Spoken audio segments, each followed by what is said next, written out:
Bonjour et bienvenue sur Nyamango. Ici, tu apprends à cuisiner et à mettre le plus de végétal possible dans ton assiette et pour booster ton énergie. Et aujourd'hui, on va cuisiner des crêpes. Oui, des crêpes parce que dans quelques jours, c'est la chandeleur. Et pour cela, il nous faut de la banane, des pommes, de l'eau, le jus et le zeste d'un citron, du sel pour exaucer le goût, de la poudre de vanille pour parfumer tout ça, de la poudre de curcuma pour la coloration et de la poudre de psyllium pour la consistance. On commence tout d'abord par éplucher soigneusement nos bananes, une par une. Ensuite, on les réserve dans un saladier. On procède de la même manière pour les pommes. D'abord la première, ensuite la deuxième.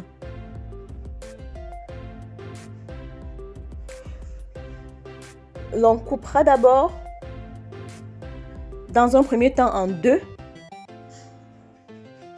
puis en quatre, et l'on réservera les quartiers de pommes obtenus dans un autre saladier.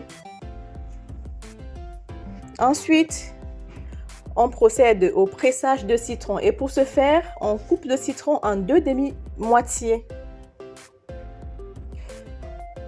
La première moitié sera pressée à l'aide d'un presse-agrumes et on arrosera le jus de citron obtenu par petits filets au-dessus des quartiers de pommes, histoire d'empêcher l'oxydation de ceux-ci. On fera de même avec la deuxième moitié de citron, comme ceci.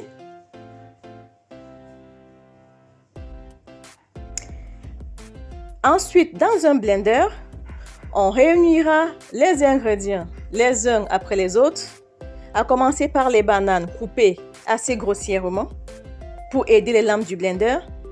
Ensuite, les quartiers de pommes ainsi que le jus de citron qui les a couverts. Ensuite, la quantité d'eau prévue à cet effet. Ensuite, la poudre de curcuma. Ensuite, la poudre de vanille. Ensuite, la pincée de sel. Et le tour est joué.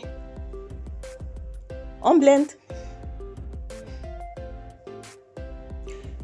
Cette étape va durer entre 1 à 2 minutes jusqu'à obtenir une consistance sans grumeaux, ou plutôt sans morceaux. Ensuite, on ouvre le couvercle de son blender et c'est à ce moment qu'on va rajouter la poudre de psyllium, ce gélifiant végétal. On le met toujours en deuxième temps, je l'avais déjà précisé avec la recette de galettes crues, simplement parce que son pouvoir gélifiant est assez élevé et donc le résultat est assez instantané. Et donc pour éviter ça, on le met en deuxième temps. On obtient une consistance comme celle-ci.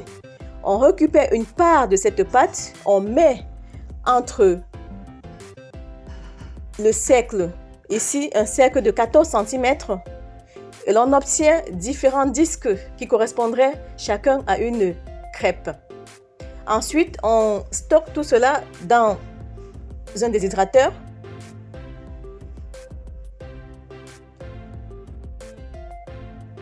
Que l'on referme. Et c'est parti pour 7 heures en mode économique, c'est-à-dire à 45 degrés. Au bout de 45 degrés, on touche et on se rend compte que la pâte, elle ne colle pas au doigt. Et on peut se permettre de retourner parce que la pâte, bien qu'elle ne colle pas au doigt, mais on sent qu'elle a encore besoin de continuer la déshydratation. Donc, une fois retournés les disques de crêpes, un par un, on les remet de nouveau dans le déshydrateur. Et ensuite, c'est parti pour 2 heures, les 2 dernières heures. Donc, au total, On en a eu pour 9 heures pour obtenir une crêpe aussi souple et en même temps pas trop sèche, en même temps pas trop collante comme celle-là. Et ensuite, on dispose sur un plat de présentation. Et pour le coup, j'ai opté pour un plat en bois et sous forme carrée. Après avoir disposé les crêpes, on choisit de les présenter comme on veut. Ici, moi, j'ai opté pour le mode cigarette. À la maison, vous faites à votre guise. Donc, je les roule comme ceci. Et ensuite, j'ai opté pour le caramel, ou plutôt le caramel, pour préciser le fait que c'est cru. Ça, il s'agit d'un caramel de date. Et d'ailleurs, si vous souhaitez obtenir la recette, faites-le moi savoir dans les commentaires. Allez, on goûte. Une image vaut plus que 1000 mots. Je vous remercie d'avoir regardé. Pensez à vous abonner pour ne pas rater les prochaines publications. À très bientôt, au revoir.